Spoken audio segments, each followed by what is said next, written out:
We're taking a deep dive into one of Nikon's most iconic DSLRs, the Nikon D300. Design build quality. The Nikon D300 was built like a tank, with a magnesium alloy body, weather-sealed construction, and professional-grade durability.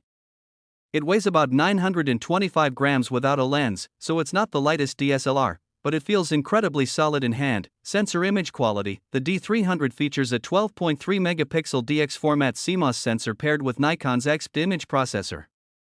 While 12 megapixels may sound low compared to today's cameras, it still produces sharp, detailed, and natural-looking images. Video capability. Unlike modern DSLRs, the Nikon D300 does not have video recording capabilities. It's purely a still photography camera, so if you're looking for video features, this one won't meet your needs. Battery life. The battery life is solid, delivering around 1,000 shots per charge, depending on usage. Overall, the Nikon D300 was a powerhouse DSLR in its era, built tough, fast, and reliable. While technology has advanced a lot since 2007, this camera still performs very well for photography, especially if you're into sports, wildlife, or portrait photography. Thank you so much.